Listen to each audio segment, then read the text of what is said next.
महाशिवरात्रीचं वेगवेगळ्या प्रकारे महिमाने सांगितलं जात होतं. 88,000 शौनकादी ऋषींच्या मनामध्ये प्रश्न निर्माण झाला. सुतजी, तुम्ही हे सगळं सांगताय, महाशिवरात्रीचं वर्णन आम्हाला सांगताय की सगळ्या व्रतांमध्ये महाशिवरात्रीचं व्रत श्रेष्ठ आहे म्हणताय. या दिवशी भोले बाबा सहजतेनं कृपा करतात, पण आम्हाला शंका आहे म्हटले. आम्हाला सांगा, कुणावरती कृपा भोलेनाथांनी केली? या दिवशी शिवपूजन केल्यानंतर कुणाचं हित झालं? बरोबर ना? आणि उदाहरण सुद्धा शिवमहापुराणामध्ये आलं.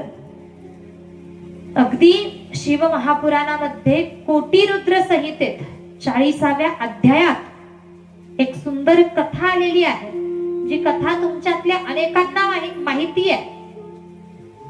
कोटी रुद्र संहितेमध्ये 40व्या अध्यायात या कथेचं वर्णन आलं. ती कथा आपल्याला विस्तारपूर्वक ऐकायची आहे, पण त्यापूर्वी कथा सहजतेनं कळावी म्हणून मी तुम्हाला अगोदर प्रहराचं गणित समजावून सांगते. बरोबर आहे ना? प्रहर हा शब्द आम्हाला माहिती असतो, पण प्रहर म्हणजे काय किंवा प्रहर म्हणायचं कशाला हेच बऱ्याच जणांना कळत नाही, बऱ्याच जणांना माहिती नसतं. प्रहर म्हणजे काय थोडक्यात ऐका. प्रहराचं गणित कसं आहे? अगदी दिवसामध्ये नवे संपूर्ण 24 तासांमध्ये 8 प्रहर आहेत. किती? बारकाई नाही का? 8 प्रहर. मग त्यामध्ये दिवसाचे 4 आणि रात्रीचे, समोर लक्ष द्या, दिवसाचे 4 आणि रात्रीचे 4. पहा, आजूबाजूला कोणी आल्यानंतर लक्ष विचलित होऊ देऊ नका. तुम्ही आजूबाजूला पाहायला लागले का मला समोर काय सांगायचं ते राहून जातं. मग एखादा महत्वाचा मुद्दा सांगता सांगता राहून जायला नको. आणि खऱ्या अर्थानं तुम्ही आजूबाजूला जाणाऱ्यांना फिरणाऱ्यांना पाहायला आले का कथा ऐकायला आले? बोला ना, कथा ऐकायला आले ना? मग कुणाच्याही येण्या जाण्याचा परिणाम आपल्यावरती होता कामा नये, विचलितता येता कामा नये.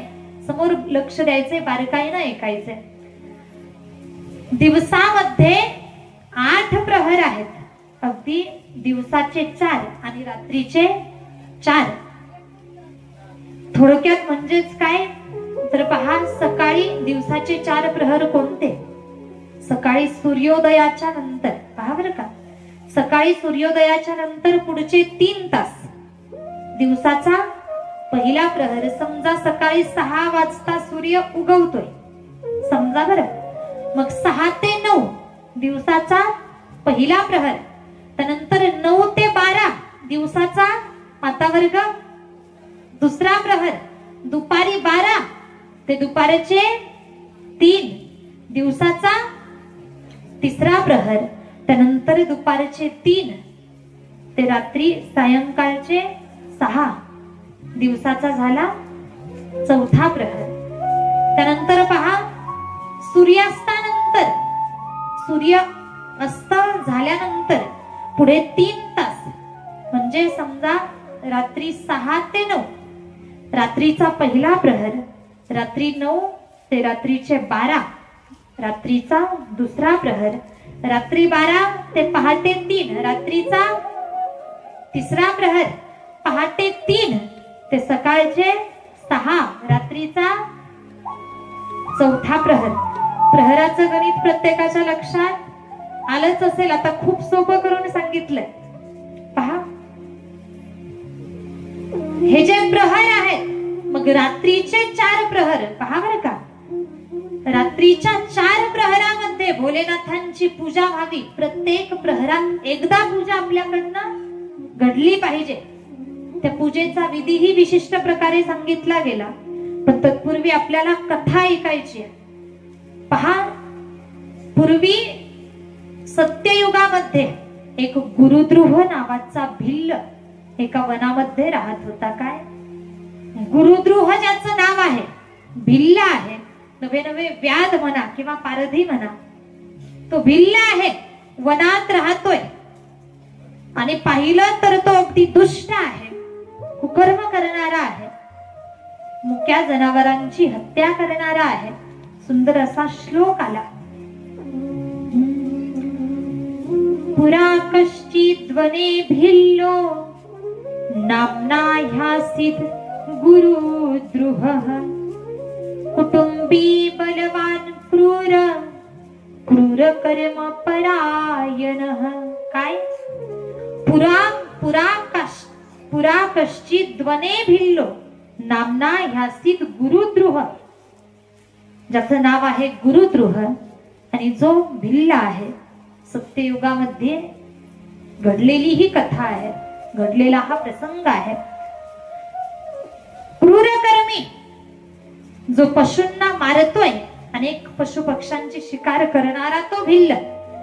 एका दिवशीचा प्रसंग असा की घरामध्ये त्याच्या कुटुंबियांनी त्या भिल्लाला विनंती केली. मग घरामध्ये त्याचे मुलं बाळ, पत्नी, आई वडील हे सगळे भुकेनं व्याकुळ झाले. भूक लागली सगळ्यांना, अन्नाची व्यवस्था नाही. मग या सर्वांनी मुलाबाळांनी त्या भिल्लाला विनंती केली, बाबा काहीतरी खाण्याची व्यवस्था करा, पोटा पाण्याची काहीतरी व्यवस्था करा. खूप भूक लागली आहे, फार भूक लागली आहे, काहीतरी आम्हाला खायला द्या. सगळे भुकेनं व्याकुळ झालेले आहेत, काहीतरी खायला आणून द्या म्हणतायत. आणि अगदी योगायोग असा तो दिवस शिवरात्रीचा होता. पहा बरं, आता तो भिल्ल, त्याला काय भक्ती कळते, त्याला काय उपासना कळते, त्याला काय शिवरात्रीचं महिमान कळते. शिवरात्रीचा दिवस होता. कुटुंबातले सगळेजण भुकेनं व्याकुळ झालेत आणि विनंती केली, काहीतरी खाण्यासाठी घेऊन या. तो बिचारा भिल्ल आपल्या मुलाबाळांसाठी, नवे नवे कुटुंबासाठी काहीतरी व्यवस्था करायची म्हणून त्यानं काय केलं, शिकार करायची ठरवली. वनामध्ये जायचं ठरवलं. आता दिवस तिकडे जाणार आहे शिकार शोधण्यामध्ये. तर काही शिदोरी सोबत घेतली आहे स्वतःसाठी. तहान लागेल म्हणून पाण्याची सळई घेतली. आता कसं मातावर्ग, आपण कुठे बाहेर जात असताना, प्रवासात असताना आम्ही काय घेतो सोबत, पाण्याची बॉटल घेऊन जातो की नाही. अगदी तसं पूर्वी सळई असायची.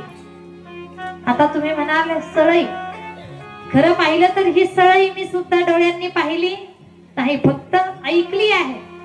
किंवा वयोवृद्ध व्यक्तींना माहिती असेल सळई काय असते. पहा, सळई, पूर्वीच्या काळी सळई असायची. त्या सळईमध्ये पाणी भरलं जायचं. ती सळई त्यानं कमरेला बांधली ज्यामध्ये पाणी होतं. आणि तो भिल्ल त्यानं धनुष्यबाण घेतला शिकार करण्यासाठी, साधन म्हणून, शस्त्र म्हणून धनुष्यबाण घेतला, निघाला, वनामध्ये आला. दिवसभर फिरला, काही पशु पक्षी शोधण्याचा प्रयत्न केला, पण काहीच सापडलं नाही, काहीही हाती आलं नाही.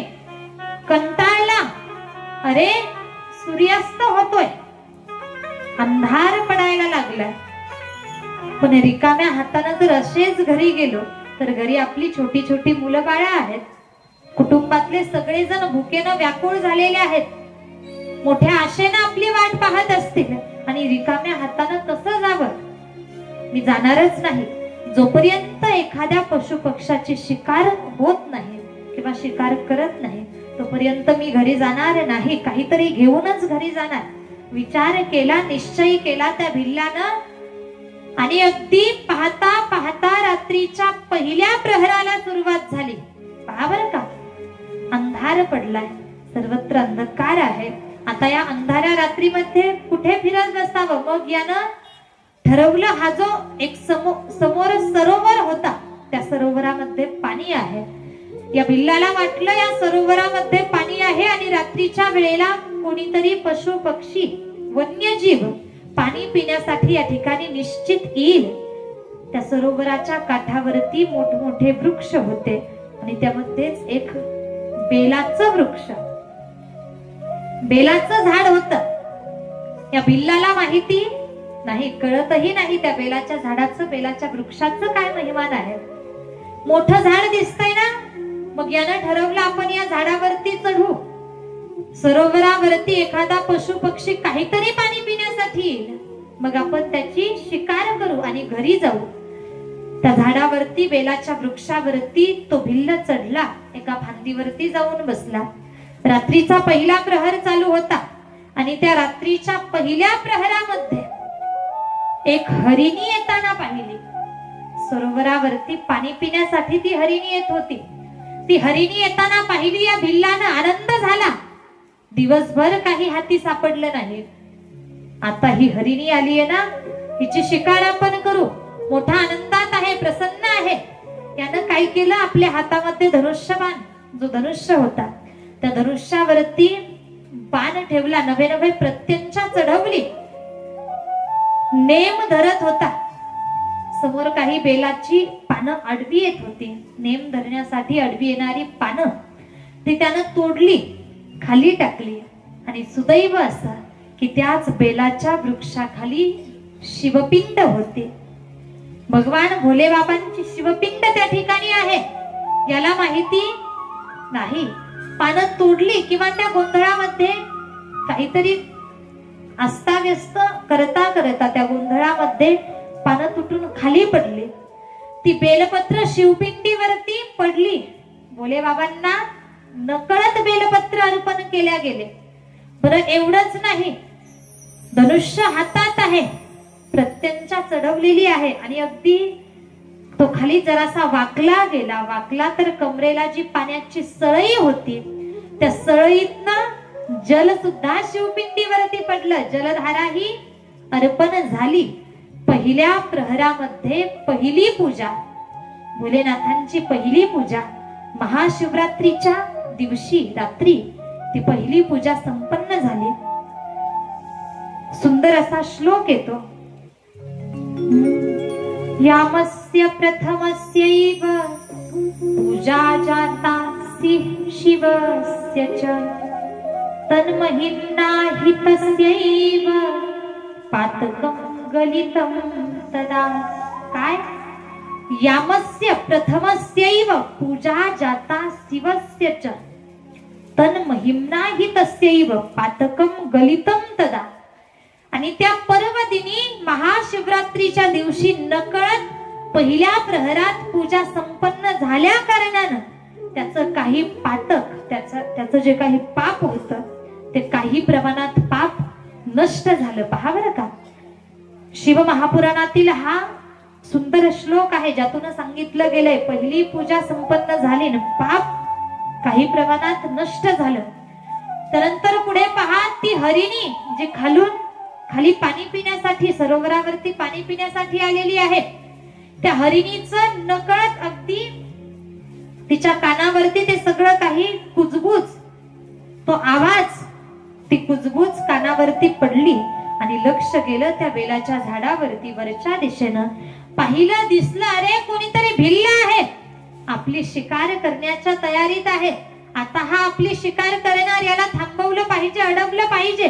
ती हरिणी लगेच विनंती करू लागली. प्रसंग सत्ययुगातला आहे.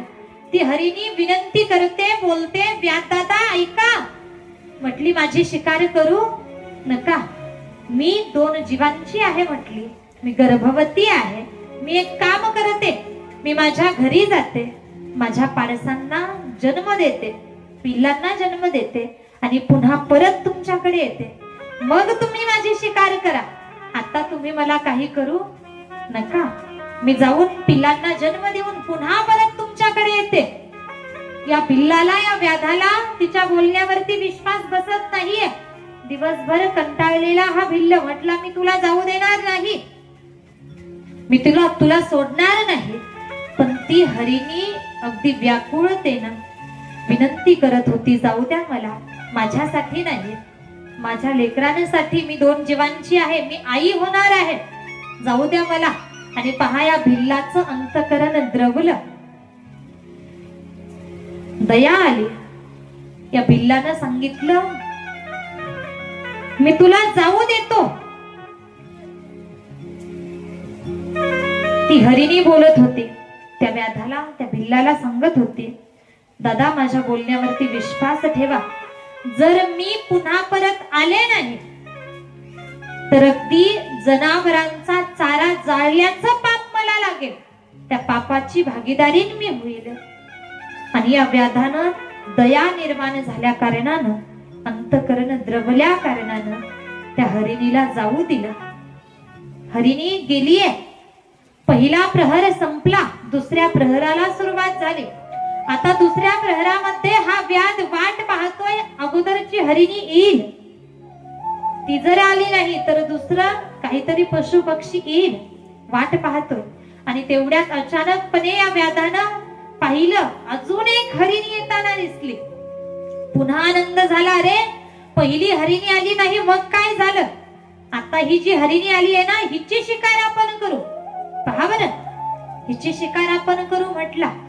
पुन्हा तोच प्रसंग घडला जे अगोदर घडलं ना. नकळत बेलपत्र तोडून खाली टाकली, ती शिवपिंडीवरती पडली. त्यानंतर जलधारा. पहा, आपली कथा माणसं ऐकतात, नवल नाही. अगदी काल नंदी महाराज या ठिकाणी कथा ऐकत होते आणि आता अगदी कुत्रा, म्हणजे मला सांगायचंय पशु सुद्धा आपली कथा ऐकतायत. हीच थोडक्यात म्हणावं लागेल, आपली कथा ही सार्थक झाली आहे. भोले बाबांची कृपा आपल्यावरती झाली आहे.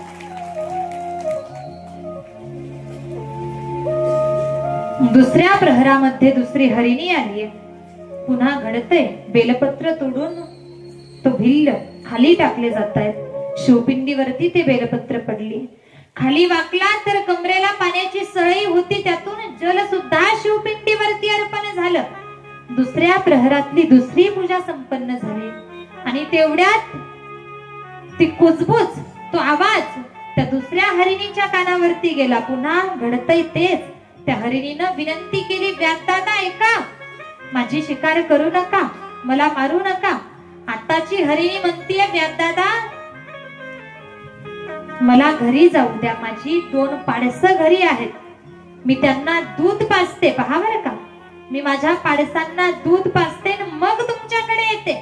तुम्ही जर आत्ताच माझी शिकार केली, आत्ताच मला संपवलं, तर माझी लेकरं, माझी पाडसं घरी माझी वाट पाहतील, व्याकुळ होतील. आई कुठे गेली, आई कुठे गेली, त्यांना राहवणार नाही, दुःखी होतील.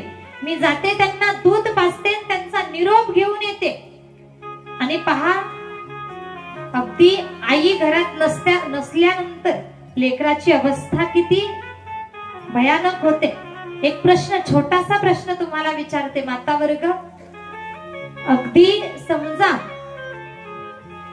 जर तुमचं लेकरू, मुलगा असेल मुलगी असेल, शाळेत गेलेले आहे, तुमचं लेकरू शाळेत गेलंय आणि आपल्या लेकराला न सांगता तुम्ही जर माहेरी किंवा इतर कुठे नातेवाईकाच्या घरी गेलात, ते लेकरू घरी येतं. अगोदर घरातल्या दुसऱ्या कुणालाही शोधत नाही, अगोदर कुणाला शोधत, आईला. आई कुठे गेली, आई कुठे गेली. त्या लेकराला आई बिना घरात राहावत, बोला ना, लेकरू आईचा शोध घेत. मला सांगायचंय तुम्हाला, ही हरिणी सांगत होती, दादा ऐका, मी एक आई आहे, जाऊ द्या मला, मी पिल्लांना दूध पाजते मग परत येते. या व्याधानं सांगितलं, हरिणी अगं तुझ्यासारखी अगोदर एक हरिणी आली, असंच काहीतरी कारण सांगून निघून गेली. शब्द दिला तिनं, मी परत येते, पण ती अजून आलीच नाही. तू कशावरून येशील, माझा तुझ्यावरती विश्वास नाहीये. ही हरिणी बोलू लागली, ऐका व्याधदादा, जर मी परत आले नाही, हे सत्ययुग आहे, या सत्ययुगामध्ये माणसं तर खोटं बोलत नाहीतच, पण पशु पक्षी सुद्धा खोटं बोलत नाहीत. पशु पक्षी सुद्धा दिलेला शब्द पाळतात, दिलेल्या शब्दाला जागतात. म्हटली, मी जर परत आले नाही तर ब्राह्मणाचे वेद जाळल्याचं पाप मला लागेल, त्या पापाची भागीदारी मी होईल. आता मात्र पुन्हा त्या भिल्लाला दया आली आणि जाऊ दिलं. ती दुसऱ्या क्रमांकावरती आलेली हरिणी निघून गेली. दुसरा प्रहर सुद्धा संपला. तिसऱ्या प्रहराला सुरुवात झाली. तिसऱ्या प्रहरामध्ये आता एक हरिण आलं. पहा बरं, अगोदर आलेल्या 2 हरिणी होत्या, आता आलं ते एक हरिण आहे. हरिण आलं आणि पुन्हा तोच प्रकार घडतोय. जसं मी अगोदर सांगितलं, या व्याधानं तयारी केली, आता या हरिणाला आपण ठार करू आणि घरी जाऊ. शिवपिंडीवरती काही बेलपत्र तोडून खाली टाकल्या गेले. जलधारा ही अर्पण झाली. नकळत तिसऱ्या प्रहरात तिसरी पूजा पूर्ण झाली. तेवढ्यात त्या खालच्या हरिणाचं लक्ष वरती गेलं. त्या हरिणानंही बोलायला सुरुवात केली. हात अगदी विनंती करू लागला, व्यासदादा ऐका, आता लगेच माझी शिकार करू नका, मला अगोदर माझ्या घरी जाऊ द्या. मी एक कुटुंबाचा आधारस्तंभ आहे म्हटला. काय? मी एक कुटुंब प्रमुख आहे. माझ्या घरामध्ये माझ्या 2 पत्न्या आहेत, माझी काही लेकरं, माझी काही पाडसं आहेत, मला जाऊ द्या. जर मला तुम्ही आता याच ठिकाणी संपवलं, मी माझ्या कुटुंबावरती ज्याच्या त्याच्या जबाबदाऱ्या सोपवून दिल्या नाहीत, तर माझं अख्खं कुटुंब रस्त्यावरती आल्याशिवाय राहणार नाही. जाऊ द्या मला. आणि अगदी घरामध्ये कुटुंब प्रमुखाची भूमिका किती महत्वाची असते. नवे नवे कुटुंबाचा आधार, घरातला कर्ता पुरुष, तो आधार किती मोलाचा असतो हे तुम्हाला नव्यानं सांगण्याची गरज नाहीये. तो व्याध म्हटला, अगोदर 2 हरिणी आल्या, काहीतरी कारण सांगून निघून गेल्या, परत आल्याच नाहीत. मी तुला आता जाऊ देणार नाही. ही आता हाती आलेली संधी मी सोडणार नाही. पण हे हरिण सुद्धा बोलू लागलं, व्यासदादा ऐका ऐका, जर मी दिलेला शब्द पाळला नाही, मी परत आलोच नाही, तर जेवढे काही नरक आहेत ना, 28 प्रकारचा नरकवास मला भोगावा लागेल, नरक यातना मला भोगाव्या लागतील. आता मात्र व्याधानं जाऊ दिलं. ते हरिणही घरी गेले. तिसरा प्रहर संपला. 4थ्या प्रहराला सुरुवात झाली. ऐका, आता 4था प्रहर चालू झालाय. पहाटेची वेळ आहे. त्या अगोदरच्या 2 हरिणी होत्या, त्या 2 हरिणी म्हणजे 3ऱ्या क्रमांकावरती आलेलं हरिण. त्या हरिणाच्या, त्या अगोदरच्या हरिणी 2 जणी पत्न्या होत्या. पहिली जी हरिणी होती, त्या हरिणीनं काय सांगितलं, मी गर्भवती आहे, पाडसांना जन्म देते आणि पुन्हा येते. तिनं घरी जाऊन 2 पाडसांना जन्म दिला. तिचे 2 पाडस आणि 2 नंबरची जी हरिणी होती तिची 2 पाडस, 4 पाडस आणि हे 3 जण, असा 7 हरिणांचा तो समूह, 7 हरिणांचा समूह आहे. सगळेजण एकत्रित आले. त्या अगोदरच्या 2 हरिणी म्हणतात, प्रत्येक हरिणी सांगतेय, मी त्या व्याधाला शब्द देऊन आली आहे, मी त्या भिल्लाला सांगून आली आहे की मी परत येणार. पहिली म्हणते मी जाणार, दुसरी म्हणते नाही, मी शब्द देऊन आली आहे, मी जाणार. हरिण म्हणतं, मी सुद्धा त्या व्याधाला सांगून आलोय, कुटुंबाला ज्याची त्याची जबाबदारी सोपवतो ना, मी पुन्हा येतो, मग तुम्ही माझी शिकार करा. हे 3 जण आपापसात भांडायला लागले. मी जाणार, मी जाणार. कशासाठी कशासाठी भांडताय? मरणासाठी, दिलेला शब्द पाळण्यासाठी भांडतायत. यातून शिकायचंय आपल्याला. पहा, कथा नुसत्या ऐकायच्या म्हणून ऐकायच्या नाहीत, तर त्यातून प्रत्येकानं काहीतरी घ्यायचंय, काहीतरी शिकायचंय, काहीतरी अगदी चांगले विचार आम्हाला यातून आचरणात आणायचे. सप्ताह असेल, नवे नवे कथा असेल, या सगळ्याचा उद्देश एवढाच आहे, नवे नवे भक्ती घडावी, हा हेतू तर आहेच आहे. पण आमच्यामध्ये जे काही दोष आहेत, पहा बरं का, आमच्यामध्ये ज्या काही चुका आम्ही करतो, नवे नवे जे काही चुकीचे विचार आमचे असतात, ते चुकीचे विचार कुठेतरी संपले जावेत आणि चांगले विचार आमचे व्हावेत. विवेकपूर्ण आम्ही बनावं, ज्ञानी आम्ही बनावं, संस्कारी आम्ही बनावं, धर्म मार्गाला आम्ही लागावं, याकरिता हे सगळं आहे. मग प्रत्येक कथेतनं काहीतरी शिकायचंय. या कथेतनं शिकायचंय आम्हाला. आम्ही एखाद्याला शब्द दिला ना, एखाद्याला वचन दिलं ना, तर त्या शब्दाला आम्ही जागलं पाहिजे. किंवा मी तर यापुढे जाऊन सांगेल, जेवढं आम्हाला करता येईल तेवढंच माणसानं बोललं पाहिजे. पहा, माणसाची वृत्ती किंवा आज माणसाचा स्वभाव असा झाला, माणूस बोलतो एक आणि माणूस करतो एक. आम्ही म्हणतो ना, माणसाचे खाण्याचे दात वेगळे आणि दाखवण्याचे दात वेगळे. अगदी सोपं वाक्य आहे, तुम्हाला माहिती आहे. पहा, मला सांगायचंय किंवा शिकायचंय यातून आपल्याला. आम्ही जर एखाद्याला शब्द दिला तर तो आम्हाला पूर्णही करता यावा, अन्यथा काहीतरी बोलू नये. नवे बोलण्यापूर्वी आम्ही विचार केला पाहिजे, विचार करून बोललं पाहिजे. या हरिणी पशु आहेत, पण दिलेला शब्द पाळण्यासाठी भांडतायत, निघाले. हरिणी, तिघी हरिणी आणि ते हरिण, कोणीच कुणाचं ऐकायला तयार नाही ना. मग जे 4 पाडस होते त्यांनी सांगितलं, आई बाबा तुम्ही थांबा, आम्ही निघतो, आम्ही जातो, तुम्ही तिघेही कुठे जाऊ नका, आम्ही जातो. शेवटी एक निर्णय झाला की आपण 7 जण सगळे जाऊ. पूर्ण 7 हरिणांचा समूह निघाला. 7 हरिणांचा समूह आला सरोवराच्या दिशेनं. 7 हरिणांना येताना पाहिलं त्या व्याधानं. आता तर याचा आनंद गगनात मावेनासा झालाय. अरे अगोदर तर एक पशु येत होता, पण आता 7 हरिणांचा समूह आहे.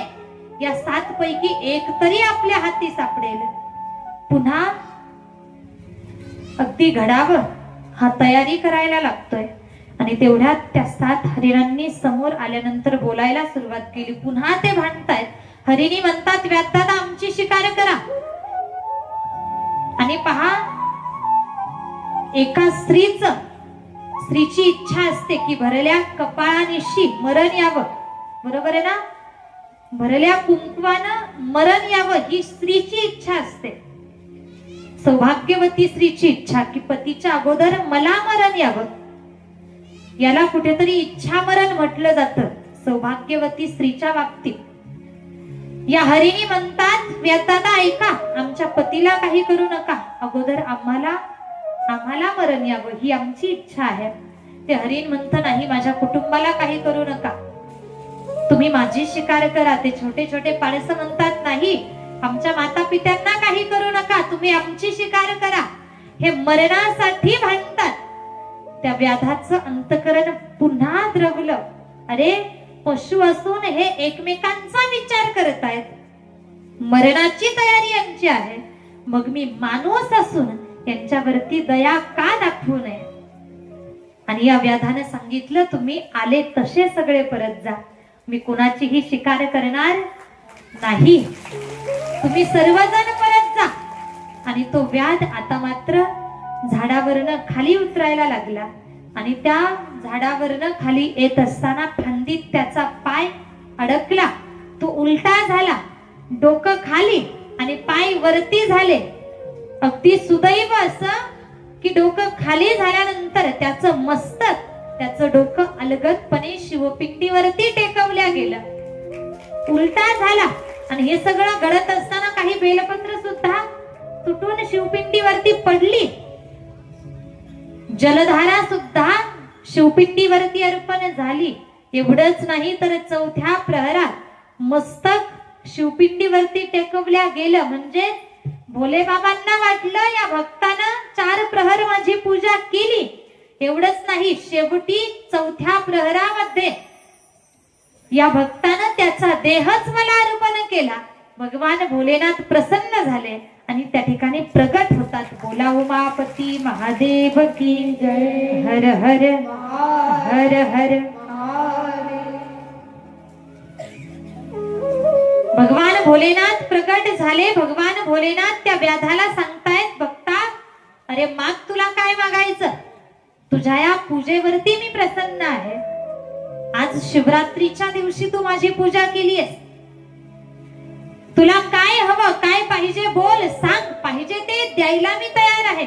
पण तो व्याध किती प्रामाणिक होता भिल्ल, पण किती प्रामाणिक होता पहा.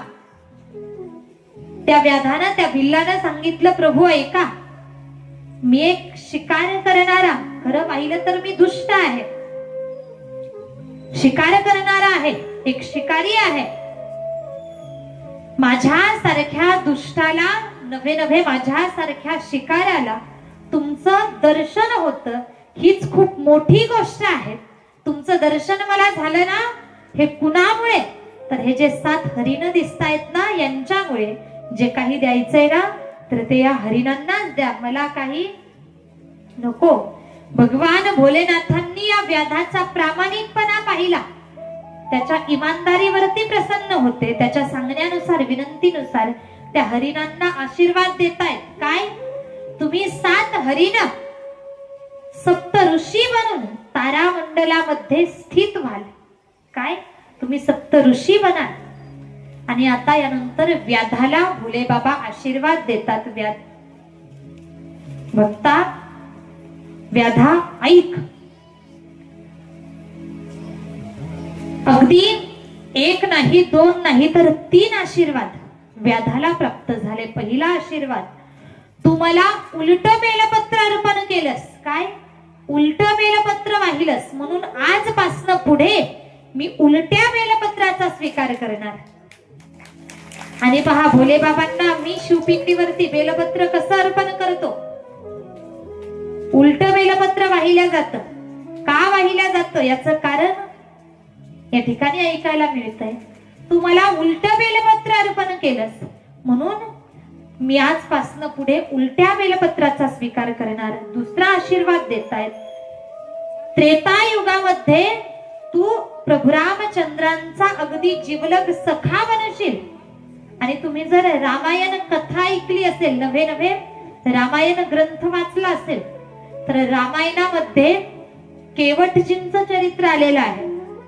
प्रभू रामचंद्रांचे जिवलग सखे, जिवलग मित्र, अगदी एकनिष्ठ भक्त असणारे केवटजी. केवटजी म्हणजेच कोण आहेत? तर हा व्याध, हा भिल्ल. अगदी नंतरच्या जन्मामध्ये केवट बनण्याचा मान, प्रभू रामचंद्रांचा सखा बनण्याचा मान मिळाला. हा भोले बाबांनी दिलेला आशीर्वाद आहे.